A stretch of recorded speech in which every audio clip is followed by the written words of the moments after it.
그리스도의 평강이 여러분과 함께 하시기를 기원합니다. 이 시편 27편은 다윗의 고백입니다. 다윗은 1절에서 이렇게 말하죠. 주님이 나의 빛, 나의 구원이신데 내가 누구를 두려워하랴. 주님이 내 생명의 피난처이신데 내가 누구를 무서워하랴. 여러분, 지금 다윗이 이 고백을 할 때 어떤 심정이었을까요? 이 말씀을 여러분 들으실 때 어떤 느낌이 드십니까? 1절만 보면은 다윗은 마치 전투에서 이긴 개선 장군처럼 느껴집니다. 엄청난 승리의 기쁨을 안고 자신감으로 장엄하게 선포하는 그런 느낌을 받게 됩니다.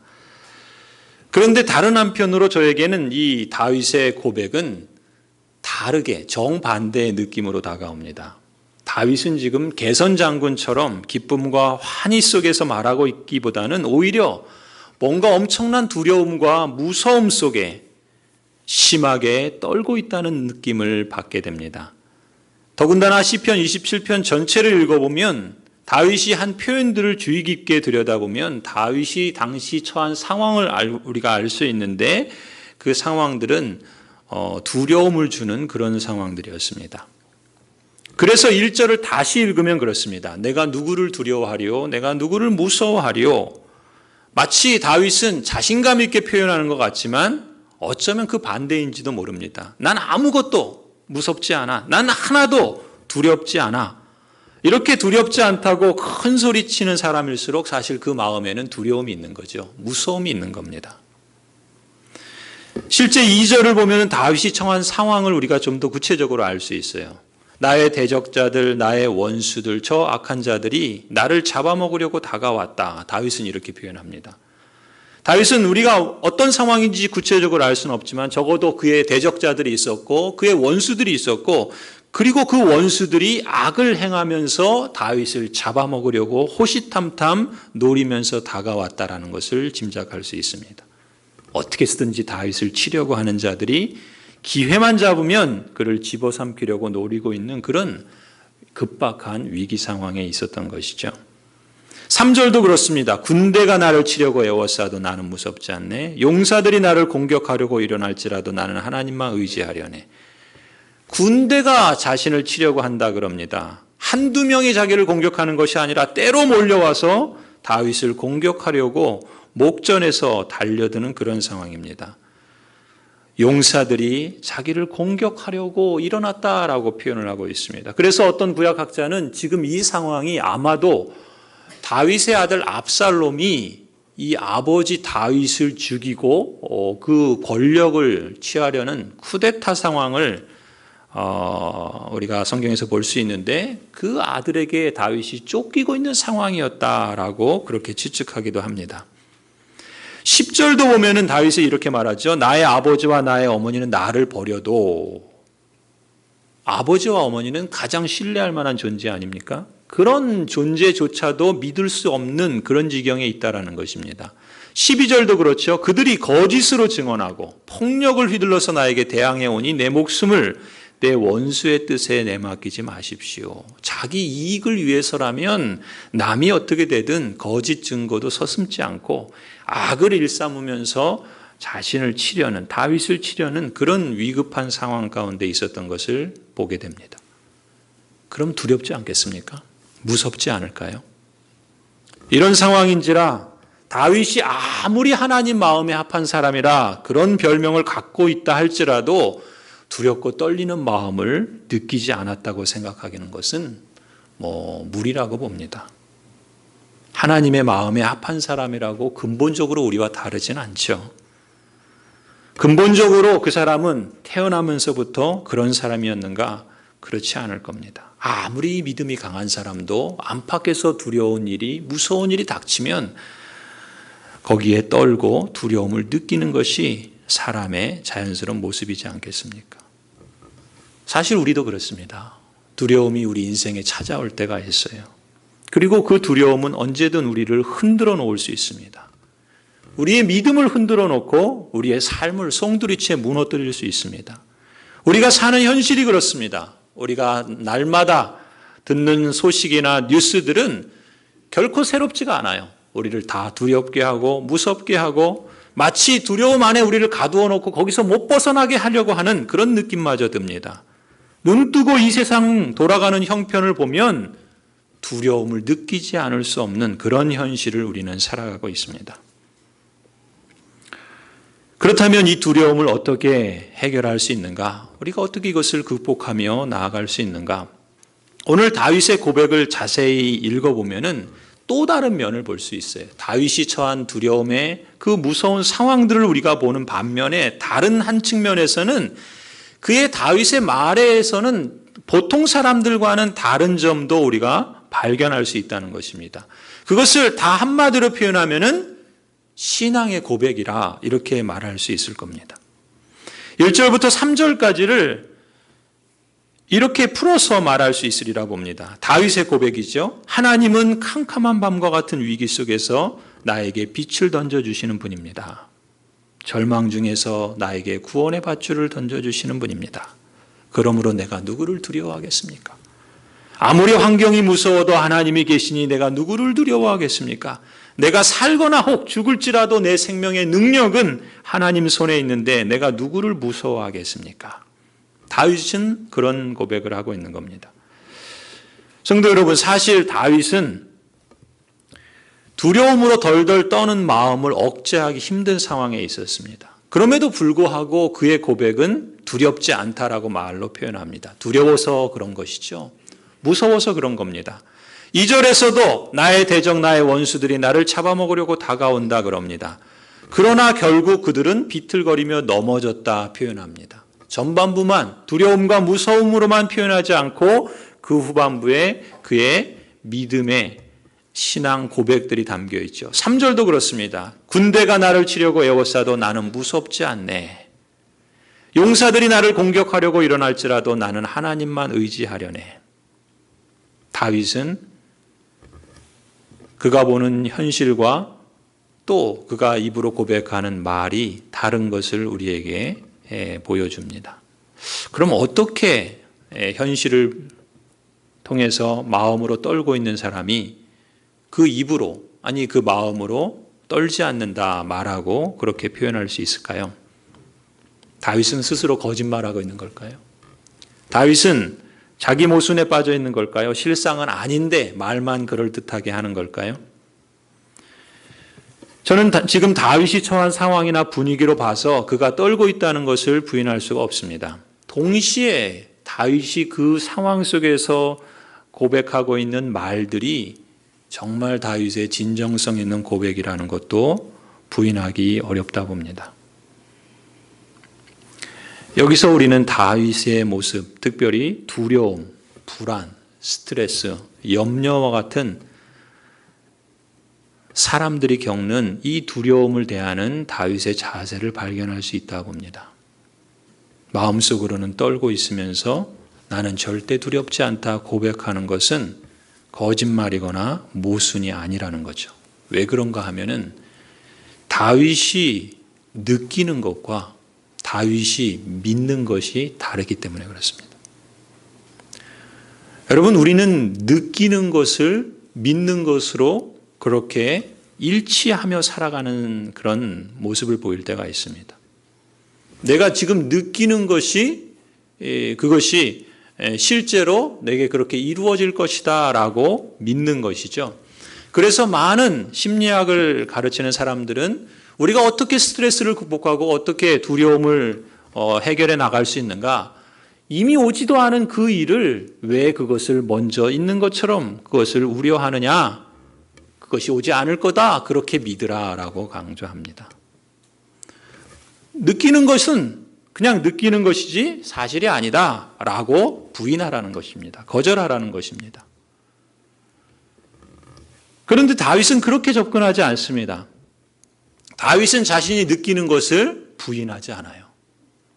자신이 맞닥뜨린 현실을 없는 것처럼 여기지 않습니다. 실제로 그것이 얼마나 두렵고 얼마나 무서운 일인가를 표현합니다. 그리고 그것이 사실인 것을 절감합니다. 실제로 몸이 떨고 마음이 두려움 가운데 처합니다. 그러나 그는 거기에 사로잡혀 있지 않고 그가 믿는 것을 바라본다는 것입니다. 그가 붙잡고 있는 것을 부여잡는다는 것입니다. 그런 점에서 우리 역시도 우리가 믿는 것과 느끼는 것이 일치할 때도 있지만 일치하지 않는다라는 사실을 우리가 기억했으면 좋겠습니다. 신앙인에게서는 더욱 그렇습니다. 다윗이 그런 것입니다. 여러분 13절, 14절 우리 본문에서 읽진 않았지만 27편 13절, 14절에 이렇게 기록합니다. 이 세상에 머무는 내 한 생에 내가 주님의 은덕을 입을 것을 나는 확실히 믿는다. 너는 주님을 기다려라. 강하고 담대하게 주님을 기다려라. 다윗이 자신의 현실은 피부로 느끼는 것은 두려움이고 무서움이고 두려워 떨 수밖에 없는 상황이에요. 그런데 그가 붙잡는 것은 무엇이었는가? 믿음이라는 것입니다. 신앙 고백이라는 것입니다. 무엇을 믿고 무엇을 신앙 고백하는가?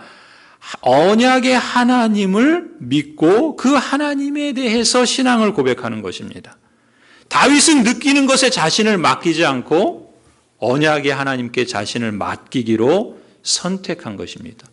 그것이 다윗이 이 불안과 두려움과 염려의 문제를 풀어가는 방식이었습니다. 만일 여러분이 다윗의 형편에 있다면 여러분은 어떻게 대처하고 선택하겠습니까? 누구에게 모함을 받고 있어요. 사면으로 포위를 당해서 문제를 풀어갈 여지가 보이지 않습니다. 이렇게 살다가 마침내 죽음에 다다를 수밖에 없겠다라는 위협까지 받는 형편입니다. 그런 느낌이 찾아와요. 엄습해 옵니다. 그때 느끼는 대로 말하지 않고 믿음에서 나오는 고백을 여러분 말할 수 있겠습니까? 두려움의 느낌을 피할 수는 없을지라도 그 두려움 가운데에서도 믿음으로 부여잡는 신앙 고백을 여러분 표현할 수 있기를 바랍니다. 바로 이러한 믿음의 고백을 다윗은 기도로 표현하고 있지요. 4절 말씀이 그것입니다. 주님, 나에게 단 하나의 소원이 있습니다. 나는 오직 그 하나만 구하겠습니다. 그것은 한평생 주님의 집에 살면서 주님의 자비로운 모습을 보는 것과 성전에서 주님과 의논하면서 살아가는 것입니다. 다윗은 느끼는 대로 자신의 삶을 풀어가지 않고 그가 믿고 신뢰하는 언약의 하나님께 신앙 고백을 하며 삶을 풀어갑니다. 그래서 기도하는 것이 있는데 그 기도가 무엇인가? 자신은 단 하나의 소원이 있다 이렇게 말하죠. 오직 그 하나만을 하나님께 구하겠다 말합니다. 그 내용이 무엇인가? 세 가지예요. 첫 번째는 내가 평생 주님의 집에 거하고 싶습니다. 두 번째, 주님의 자비로우신 모습을 보고 싶습니다. 그리고 세 번째, 주님과 의논하면서 살아가고 싶습니다. 다윗은 자신이 느끼는 대로 현실을 맞닥뜨리면서 그 하나님을 바라보는데 그가 바라는 것은 이것입니다. 하나님의 집에 거하고 싶다는 거예요. 그러면은 늘 예배당에 나와서 기도하면서 예배만 드리면서 살아가겠는가? 그런 말을 하는 것이 아니죠. 자신의 삶의 자리에서 지금 내가 피부로 느끼는 현실이 두려움과 무서움이 엄습해오는 그런 삶의 자리에서도 주님의 임재 가운데 살고 싶습니다. 주님의 함께하심을 기억하고 그것을 믿고 그것을 신뢰하면서 살고 싶습니다. 주님의 집에 거한다는 것은 주님의 임재를 말하는 것 아니겠습니까? 내 삶의 자리가 어떠한 자리이든지 평생 주님과 함께 그 임재 가운데 살아가기를 원합니다.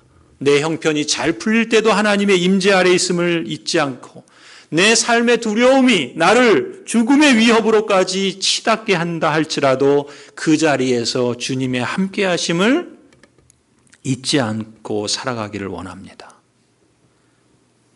그리고 주님의 자비로우신 모습을 보기를 원합니다. 그래요.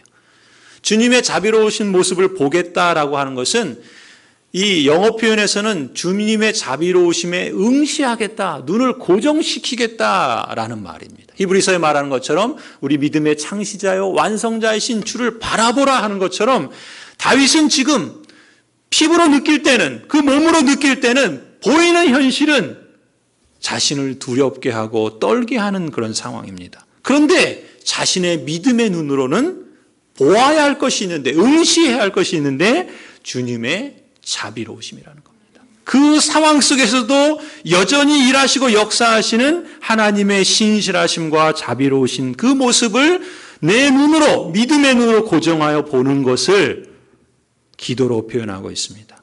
그러면서 주님과 의논하면서 살아가기를 원합니다. 고백하죠. 자신의 삶의 현실들에 대해서 아버지와 어머니도 자신을 버릴지라도, 세상에 어느 누구 하나 믿을 만한 사람이 없을지라도 내 삶의 현실들을 주님께 의지하고 주님께 의뢰하고 주님의 뜻을 구하고 주님의 그 말씀을 들으며 주님과 의논하면서 내가 평생을 살아가겠습니다. 이것이 나의 소원입니다. 이것을 기도합니다. 라고 다윗은 자신의 신앙 고백을 이렇게 표현합니다. 그리고 5절에 이렇게 말하죠.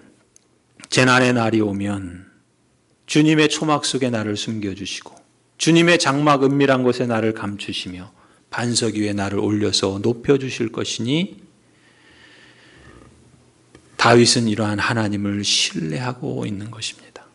재난의 날이 오지 않는 것이 아니라 오히려 그 재난이 찾아올지라도 하나님께서 숨겨주시고 감춰주시고 오히려 반석 위에 높이 올려 높여주실 것이다라는 그 하나님께 신앙의 고백을 두고 하나님을 신뢰하는 것입니다.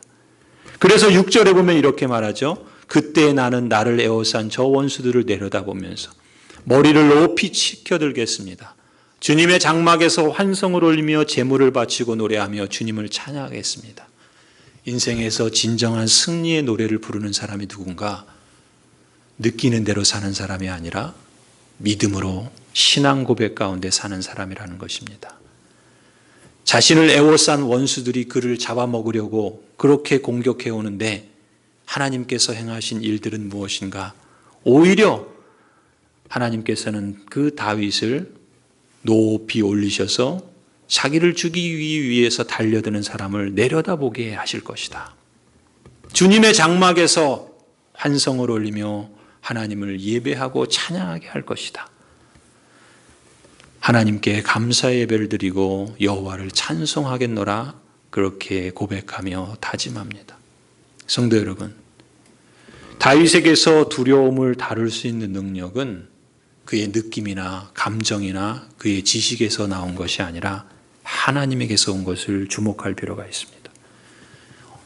여전히 다윗의 눈앞에 보이는 현실은 전쟁이 끝나지 않은 상황이었습니다. 그럼에도 불구하고 이 기도를 하나님께 드리고 일어서는 다윗에게 더 이상 그를 느낌으로 엄습해오는 그 두려움은 그에게 거침돌이 되지 않았을 것입니다. 하나님께서는 너가 죽지 않겠다는 확신을 주실 뿐만 아니라 두려움을 다룰 수 있는 능력을 주실 것이라 말씀하십니다. 여러분, 블랭크혼이라고 하는 사람이 작사한 그 찬송가가 있습니다. 찬송가 432장인데요. 이분은 한때 여객선을 타고서 여행을 하던 중에 한밤중에 무서운 풍랑을 만났다 그래요. 그 풍랑이 급기야는 목숨을 잃어버릴 극한 그런 위기 상황으로 치달았다 그럽니다. 그런 상황에서 두려움을 느끼지 않을 사람은 없겠죠. 그럼에도 불구하고 이 블랭크혼이라는 분은 그 찬송 후렴 구절에 이렇게 고백을 합니다. 나 두려움 없네, 나 두려움 없도다. 찬송가 432장이 바로 그러한 그 고백과 경험을 표현한 찬송입니다. 큰 물결이 설레는 어둠 바다, 저 등대의 불빛도 희미한데 이 풍랑에 배저 항해하는 주 예수님이 배의 사공이라. 나 두려움 없네, 두려움 없도다. 주 예수님 늘 깨어 계시도다. 이 흉흉한 바다를 다 지나면 저 소망의 나라에 이르리라. 아멘. 이것이 느낌대로 자신의 삶을 살지 않고 신앙의 고백을 따라 사는 삶의 고백이라, 간증이라 믿습니다. 이러한 고백은 그 느낌 자체에 자신의 삶을 맡기는 것이 아니라 하나님께 대한 신뢰에 자신의 인생을 맡기는 것이죠. 여러분, 신앙 고백이라는 것은 그야말로 내가 믿는 것을 말로 표현하는 것입니다. 그것은 믿음의 지배를 받는 말을 하는 것이죠. 신앙 고백은 결코 감정이나 느낌에서 나오는 것이 아닙니다. 믿음에서 나오는 것입니다. 그리고 그 믿음은 바라는 것들의 실상이요, 보지 못하는 것들의 증거라 말씀합니다. 우리가 바라는 것의 실상이고 우리가 보지 못하는 것의 증거가 아니라 그 약속을 하신 분이 하나님이시기 때문에 그 하나님께서 믿는 자에게 주시는 역사와 능력이 있다라는 것을 보고 또 그것을 믿고 신뢰하는 것이라 볼 수 있죠. 성도 여러분, 때때로 우리는 믿음이 지금 내가 느끼는 것과 정반대로 표현되는 것을 경험할 필요가 있습니다. 나는 염려가 됩니다. 나는 두렵습니다. 나는 어떻게 이 현실을 뚫고 지나갈지 모르겠습니다. 그 현실을 거부하지 않고, 그러나 이렇게 말하는 거죠. 하나님께 이 염려를 맡깁니다. 이 두려움을 하나님 앞에 가져갑니다. 이 풍랑을, 이 흉흉한 바다를 하나님께서 지나가게 하실 것입니다. 하나님께 내 삶을 맡기니 내 영혼이 주 안에서 평안합니다. 느끼는 감정과 달리 믿음으로 고백할 수 있을 때 우리의 믿음은 그만큼 자라있구나라는 것을 발견할 줄로 믿습니다. 그런 의미에서 하나님의 자녀는 누구인가? 말을 다르게 할 수 있는 사람이라 봅니다. 느끼는 대로 말하는 사람이 아니라, 보이는 대로 말하는 사람이 아니라 하나님을 신뢰하며 하나님의 약속을 따라 말하는 사람이 그리스도인이요 하나님의 자녀라 믿습니다. 우리가 믿음의 고백을 바로 할 때 우리에게 찾아오는 두려움을 우리도 다룰 수가 있으리라 봅니다. 그리고 그 두려움으로부터 우리를 지킬 수 있다 봅니다. 성도 여러분, 여러분은 어떠십니까? 감정과 느낌의 지배를 받는 말을 하시는 편입니까? 아니면 믿음의 근거를 둔 말을 하시는 편입니까? 만약 우리가 위기를 만났을 때 감정과 느낌의 지배를 받는 말만 한다면 우리는 점점 더 그 말에 사로잡히고, 그래서 더 무서운 두려움의 소나기에 끌려들어가는 그런 사람이 되고 말 것입니다. 그러나 우리가 믿음의 뿌리를 둔 말을 한다면 그것이 능력이 되어서 우리로 하여금 우리의 현실을 똑바로 보게 할 뿐만 아니라, 그리고 그 어둠을 헤치고 나갈 수 있도록 하나님께서 실제로 일하시고 역사하심을 우리 믿음의 눈으로만이 아니라 우리의 현실의 눈으로 보게 하고 실감하게 하실 줄로 믿습니다. 어떤 분이 이렇게 말합니다. 두려움이 우리 문 앞에 노크할 때 믿음으로 나가보았더니 거기에는 아무도 없었다. 우리 삶에 종종 다가오는 두려움을 느낄 때가 있습니다. 그러나 그 두려움을 어떤 말로 표현하는가 하는 것은 우리의 몫이요 여러분의 선택입니다. 그 두려움이 우리 삶의 문을 두드릴 때 믿음으로 나가보면 거기에 실상 아무것도 없는 것을 발견하게 되기를 바랍니다.